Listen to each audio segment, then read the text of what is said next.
We have reached the quarter-final stage of Euro 2020. It's been a fantastic tournament so far, superb football, loads of shocks, and England beat Germany. But we don't want to dwell about that one. We've already done a video on that. You can go and check it out in the top corner. It was amazing. But we're not here to talk about that. We're here to talk about quarter-final action. We start with the first game, which is Switzerland versus Spain. Yeah, so real shock here, Ian. Switzerland have made it through. They beat France, and they looked really good in that game. How is Spain a shock? Well, that's why I said Switzerland. Oh. I said Switzerland. Not even listening to me. You said real shock, and then I just We're 30 seconds in, and you're already Thomas, as always, I was sat here waiting to speak, waiting for you to finish talking. We're 30 seconds in! I know. Unbelievable. Right, why don't you tell us about Spain or Switzerland, and I'll listen for a while. Yeah, well, a bit of a shock, really, Spain getting through. The Spanish have come to the party, really, haven't they? They looked absolutely terrible in the first two games. Then they scored 5 goals, and then they went and scored 5 goals again against Croatia in an unbelievable game, which had just about everything. It started with one of the worst own goals, goalkeeper calamities you've ever seen from Simon. Like, why is he in goal again? Apparently, Luis Enrique doesn't like certain players, and one of them is David De Gea. But the Spanish came back and roared back into it, got into a seemingly comfortable position, then seemingly blew it again, and then were shaky at the start of extra time before Morata came through with a delightful goal in that game. But the Spanish look like they're finding a little bit of rhythm, a little bit of form, but as I rudely interrupted you before you said it, they are coming up against a Swiss side that did produce the shock of the tournament so far. Yeah, I mean, this might be one of the biggest shocks in the Euros outside of Greece winning it. I mean, definitely not fancied. Took a 1-0 lead. France come back. A wonder goal from Paul Pogba. 2 from Benzema. It's 3-1. They're coasting in the final couple minutes. Just shipped 2 goals. And in extra time, both teams looked completely exhausted. It goes to penalties, and Switzerland win 5-4, and it was incredible. I mean, it's great scenes for Switzerland for the tournament. It's probably bad because we'd have loved to see France go far in this and get to watch all those players, but they looked exhausted. Switzerland dug deep. Shaqiri, Xhaka, etc. had quite good games. Xhaka, especially at CDM, was just otherworldly trying to defend, even though Pogba had him in his pocket for a lot of the game. But I can't see them beating Spain. He can't help but get he can't give praise to Xhaka. There's always got to be a little bit of correct. Yeah, you wonder how much this has taken out of the Swiss in terms of what they've got left in the tank. It was an incredible victory. Both similarities in both games, really. Where Switzerland came back from 3-1 down, Spain blew a 3-1 lead, again, Spain just look like they're running into a bit of form. I don't see any change or tweak in the way Martinez is going to set him up. He's going to play 4-3-3 again. Morata looks like he's hit a bit of form as well, as I already said. And Enrique? Pardon? Luis Enrique, sorry. I saw Martinez. It's the next game, Ian. They've written his whole name out right here on my thing, Luis Enrique Martinez. So I read Luis Martinez, and I was like, what the fuck is this? So, yeah, Luis Enrique. And this has been a great journey for Switzerland, but I think that they're not going to be able to lightning. It's not going to strike twice, and I think Spain are going to come through. I'm going to put 3-1 to the Spanish. Ricky Spanish. I'm going to go with a 2-0 victory. I think Spain have scored 10 goals in the last 2 games, and they're looking pretty solid at the back. I don't know. Simon thing. That centre-back pairing's a bit of a worrying for me. I don't think he subbed them. He changed it. He changed it in like the 70th minute and put Pau Torres back on, at which point they fell apart. But, I mean, we said this with England earlier. Who changes centre-back pairings? Like, it's an insanely dangerous position to just willy-nilly. Or 70, just chuck one off, bring another one. It's never going to work. Yeah, true. I mean, that is somewhere Switzerland might look to. I mean, they've got a threat in the air with Seferovic and Embolo. Was it Embolo who looked? Embolo, he's a good player as well, but he can't score. But and they got some decent players out wide. But again, you would imagine that Spain will dominate large portions of this game, and they'll find a way to win. And I see you've put 2-0 to Spain. Let's move on to the next game, Thomas. Belgium versus Italy. I just have a bone to pick with the ITV commentary team, who kept going on and on and on about how Luis Enrique is the only one with any club success experience. But Italy are managed by Roberto Mancini, aren't they? Surely he's had insane levels of success at all levels of the game. And I'm pretty sure Vladimir Petkovic of Switzerland won a Swiss Charity Shield. And that is the hardest to win. Does it come bigger than that, folks? No, it does not. Sorry, anyway, I cut in. I just had to have one go at the ITV commentary team there. There we go. Nothing better than to start this plum tie than with a petty little squabble that Tom had. What a game. What a game this should be, Tom. Belgians are going to be just furious. They've had to go out and beat Portugal, and then in the next game they've got Italy, who are probably the form team of the tournament. They've only shipped 1 goal in 4 games. They've scored something like 9 or 10 goals. Immobile versus Lukaku, is this what it's going to come down to? Yeah, I think it's a few more little intricacies in that one. Look, Italy, they didn't look as good as they had done against Austria. Austria really pushed Italy. But I think that the Italians would be better off for that little scare that they had, that they might have gone out. And obviously Austria nearly nicked it with a goal that was ruled out for VAR for offside. Great goals, by the way, that won it in extra time. Chiesa's goal was superb, and the depth that Italy have got is one of their main strengths, as well as them being rock hard to beat at the back. Yeah. And saying at the back as well, with Hazard ruled out and De Bruyne looking like he's only going to be 50-50, I worry that Belgium are going to really struggle against this Italian side. I mean, my biggest thing is that the Italians, no matter how much they rotate their team, stay in the exact same formation, they play the exact same style, and they drive forward a bit like Atalanta. But where Atalanta do little triangle rotations, if you watch Italy, the minute they get the ball, it's actually Leeds-esque. Everyone sprints in a straight line towards the goal. And Belgium haven't really been tested in that sort of direct attacking style. And we've seen them falter multiple times in big games. And they do have the oldest squad, so one might say that they have the most experienced squad, but they're carrying injuries, like you say. Their coach has shown defensive frailties at every level of the game he's ever coached at. And Roberto Mancini is a world-class manager managing a world-class team. And I think the Italians, they'll treat this like their final.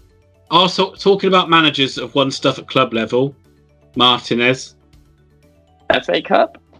Well, he won it as a manager, didn't he? So he didn't win it as a player. But were Belgium not tested for you? Do you not think Portugal tested them? Do you not think that was a tough old game to come through? I don't think they were tested half as much as I expected Portugal to test them. I've come away thinking that the Portugal manager probably needs to get fired after the way they played through this entire tournament. They were way too much in the back, but they wasted having the best striker the world's ever seen. They wasted this incredible midfield. Focus. I'm just saying, Portugal. Like, Don't let him go down the Portugal rabbit hole. They weren't tested by Portugal the way they should have been tested. Okay. They weren't. Yeah, that was it. I do think Courtois did have a good game, though. Well, we know he's an excellent keeper, but the main thing for me, I think Belgium will play more 3-4-3 rather than 3-4-2-1, which isn't a massive change, I know, but they'll probably have Carrasco and Mertens more up top with Lukaku than dropping in behind. Italy will be 4-3-3. They don't change for anybody, and why should they? I'm going to let you go first on this one because I have to pick Belgium. Yeah, well, I'm going 2-1 to the Italians. Yeah, it looks like it. I feel like it's going to be 2-1 to Italy too. It was a real shock when they conceded that goal. And it was like a really good header. I was actually really angry because I was enjoying the fact they weren't conceding goals. It's like, can they go the entire tournament without conceding a goal? That'd be incredible. Did you see it? The goal they conceded? Yeah. How did they score from that angle, the header? I don't know. It's absolutely it's crazy. I don't have an answer to that. Look, I want Belgium to win. I've got money on Lukaku for Golden Boot, so I need him to score goals. I need him to stay in the tournament. And somewhere down the list as well, I should mention I've got family that live in Belgium too. Or from Belgium, I should say. So I'm going for a win for the Red Devils. I'm going for some goals for Romelu. I'm going for a reverse of what you said, not surprisingly. 2-1 win to Belgique. Vive le Poirot. Very quickly, and let me cut in here and thank everybody who's clicked like on this video. Please, if you can, hit subscribe and comment below. But thank you so much to all of our Patreon backers, especially Robert Allen, Christina Allen, PJ Simpson, and Matthew Bowden. You guys will keep this channel going. Thank you so much. If you're enjoying the channel, please go over to our Patreon and consider subscribing for as little as £1 a month. And without further ado, or gilding the lily, we move on to the second half. And I would say the more important half of the draw, because we see the Czech Republic playing Denmark in Baku. Through the list of all the last 16 games, and I was thinking, they were all quite tight matches. They were all quite nervy games. Both sides came out to play. And then I thought, I forgot about the Denmark game, where they absolutely killed the Welsh. They destroyed them, barring the first 10 minutes, and then they moved Christensen from defence into midfield, and Wales just couldn't handle it at all and were owned. Well beaten. When by a Danish side that looks like it's getting better every time they play. Poulsen was injured, and I don't know if he's going to be back for this one, which would normally be a big loss for them. But Dolberg played up front, scored 2 goals. He's a real out of nowhere kind of guy, really. I've never really heard of him before. Yeah, no, neither have I. Nothing. Plays for Nice, in case you were wondering. But the spirit of the Danish side comes through. They got a lot of quality players. They play with a lot of energy, a lot of good movement. They get the ball out wide, get it into the box as often as they can. Very solid at the back as well. They're going to take some beating in this tournament, as I thought they might do. And I think they're probably the side that lucked out the most when it comes to the draw, playing the Czechs in the quarterfinal. Yeah, I mean, the Czechs, big win for them to get through this far. Really unexpected. They ended up beating Holland 2-0, but I think all of it came down to a insane handball from Matthias Delight, however we say his name. But I mean, England have already beaten them. I can't see them beating this Danish side. Denmark are really well drilled. They play a really set kind of style of football. They're willing to break teams down. They're willing to counterattack when they need to, and they kind of seem to be using the Christian Eriksen cardiac arrest as like a rallying call, and it's working really well. They're playing back to the wall. They know, they're playing for something, and that's coming across on the pitch. And I don't think I can look past Denmark in this game. Yeah, it seems like a lot of the neutral support leans towards Denmark as well, from what they've had to go through.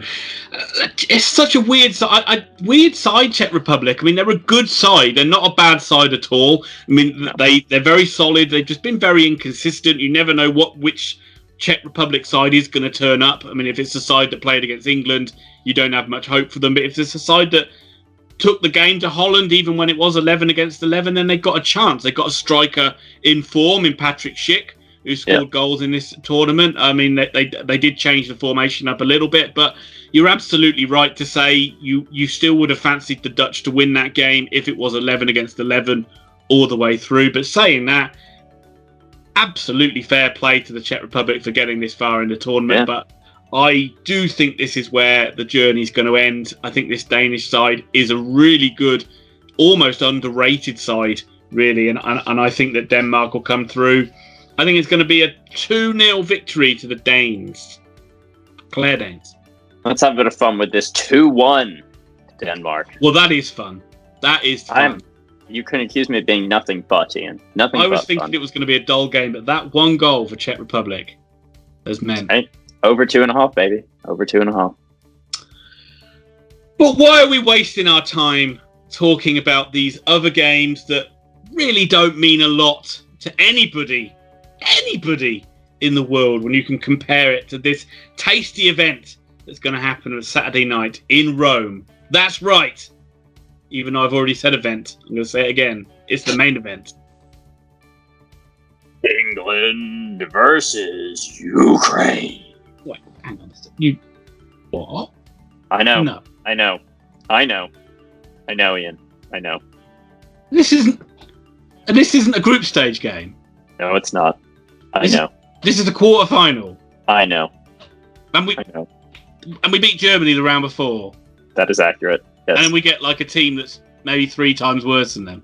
Yes, correct. And quite possibly, if we beat Ukraine, a team worse than them in the next round, depending on who wins. I don't know about that. I wouldn't go that's a bit of a stretch. But that's all good then, isn't it? That's all gravy. We've done a huge video on England. Go ahead and watch that. I'm really happy to see Ukraine in this game. I liked them a lot more throughout this tournament than Sweden. Yarmolenko has been really good for them. Their winning goal was an absolute peach against Sweden in extra time, diving header. I think England have a real good shot here, especially because Ukraine had to play 120 grueling minutes. I'm not sure what the player's name is, but the guy who had the knee injury off the red card, I doubt he's going to be fit for it. When you see that foul over and over again, his stud's already planted in the ground. His knee literally bends sideways. He couldn't walk coming off the pitch. I do love the fact that they turned down a stretcher, and the stretcher people kept like clearly trying to talk to him, and the video's like, go away, he walks. He's fine. No, I thought we were going to get an accent attempt then. No accent attempt there. They were really entertaining. They took the lead against Sweden, then they kind of fell apart for about 50 minutes, and then once that sending off happened for Sweden, they took control. Zinchenko is a really good player. Yarmolenko is a good player. They have the other guy who's from Atalanta, I want to say, in the center of midfield, whose name I'm not even going to try and pronounce, but they've been a really fun side to watch, and I'll be really happy when England beat them on Saturday night. So, Thomas, what do you think that Gareth of Southgate, Sir Gareth Southgate, which he almost certainly will be knighted, what do you think his tactics are going to be for this game? Do you think that he's going to stick with his 4-3-4-3, or do you think he's going to go back to 4-3-2-1? I think he's going to match whatever the Ukrainians do in an effort to nullify their attack, which I suspect will be something along the lines of a 4-3-3, because that's what I think Ukraine have been playing. I think we're in for an insanely boring first half as a war of attrition. I will not believe in Gareth until Jack Grealish starts a game of football, because he is quite clearly the most talented player in England, and he proved that against Germany. Well, Ukraine did change to... it was 3-5-2, but that is the first time they played that. They played 4-3-3 throughout the whole group stage. So I thought. Don't know whether they're going to stick with that or not. I have a feeling he is going to change back to 4-3-3 against England. Sweden are a very unique side in football, very rigid side, aren't they? Not many sides play as formulaic as they do. Yeah. I can understand. And you know, Shevchenko, what a legend. Is there a bigger Ukraine legend than Andrei Shevchenko? I mean, this is great the furthest player, great manager. This is the furthest they've ever been in a competition, and you can see that he's got the respect of his team as well. Like, when the guy came off injured with the knee injury, he's there, give him a hug, give him a kiss on the forehead, like, properly, like, trying to be like, it's okay, well done. Yarmolenko and him clearly have a really good relationship. Every time Yarmolenko scores, he's almost like at Shevchenko being like, how many more till I've beaten your record? Hey, this is his players too. And he seems to have this really, really good relationship where they all respect him. And as a coach, he's doing really well. I mean, he's taken them further than they've ever been. They've been set up quite well. Like, they had one bad game in the group stages. But outside of that, they've been quite an impressive side. And they've been better than the sum of their parts because they're in a freaking European quarterfinal. Yeah, I think you've been more impressive than I have. I mean, just out of interest. They're very flaky, I find. Of the 8 quarterfinal teams before the tournament, could you see 4 of them being Ukraine, the Czech Republic, Denmark, and Switzerland? Absolutely not. It has been really shocking, and you wouldn't have thought they'd have got through. I mean, they barely got out of that group in the end. A fantastic achievement. Look, let's just name a couple of things before we sign off on this. Do you think the fact that England are away from Wembley, do you think that impacts this game at all? No. No. Yeah. Okay, that was short and sweet. Other than that, just why don't you name me what you think, or what would be your England team for this game, Thomas? I'd play a 4-3-3. I think we'd probably agree that we got Walker on the right and Shaw on the left. Goalkeeper? Jordan Pickford, without shadow of a doubt, who's possibly been the goalkeeper of the tournament thus far. Right. At centre back, you've got Stones and Maguire, who credit to Gareth Southgate, credit to Harry Maguire. Literally doesn't look like he's missed a game in the last 3 months. He's been really good. Across the midfield, you probably got Mason Mount, Declan Rice, and Calvin Phillips. You can't possibly not start 2 of those 3, and Mason Mount is able to drive the team forward. And behind Harry Kane, you've got to have Jack Grealish and Raheem Sterling. Sterling apparently can do no wrong, can't stop scoring goals. And in the last match, he actually was awesome. It was the first game this year where he was actually really good. And by the end of it, he was driving England forward. But if Jack Grealish doesn't start, it's a crime. Everyone around him plays better, and he's actually able to get Luke Shaw into the game, which Saka, Sterling, Foden, Mount have all failed to do in this tournament. It feels like every time Jack Grealish gets the ball, there's an overlapping run from Shaw, and he's always looking to play him in, which is what you should be doing on the left side of the pitch, giving the ball to one of the best crosses the ball and letting him ping him into the box. And Harry Kane looks like he stays central when Jack Grealish is on the pitch, whereas at all other times he either comes wide for the ball or short, at which point we have no striker, and Raheem Sterling is about this big. 5-4-1 play. What about a 9-1? True. I would like that too. I think we've got to nullify to victory. Look, Southgate, it has done extremely well, but I feel that the only textbook he's looked up about how to win the Euros was Greece 2004. Yeah. And he is determined to win it that way. But if he does win it that way, I will not give a shit. This game against Ukraine, if they win it, the game against the Czech Republic or Denmark, are the 2 games as an England fan you're like, we can put down a marker here. We can score 3 or 4 goals, get some form going into what we assume will be a game against Belgium, Italy, or Spain in the final. But something tells me these are going to be 2 of the worst games as an England fan to watch that are going to be... England will probably keep a clean sheet because they're good enough to keep clean sheets against all 3 of the sides on their side of the draw, but they're not going for goals. I think England will keep a clean sheet, and I think this will be a lot like the almost World Cup qualifier-esque that we saw against Sweden in the quarterfinal of the World Cup. I think it's going to be 2-0 to England. I think we'll come off it going, geez, that was a very low-key quarterfinal. I suspect the same. There'll be the usual questions. There'll be the usual criticism of team selection, but this team does seem a united bunch. They seem like they've got rid of a lot of hoodoos during Gareth Southgate's time, and I think they're going to carry on the good work and march into the semi-final. Yeah, so do I. I agree. 2-0. I mean, that seems like 2-0 or 1-0 seems like the England score line. And Jordan Pickford looks like an immovable object at this point. He's so good. And I'm really enjoying that even when the opposition take a shot from 30 yards and they miss it, he's coming out and screaming at everybody for not shutting him down. And that is, especially in international football, what you need. You need that goalkeeper. They're lining up shots. They did it.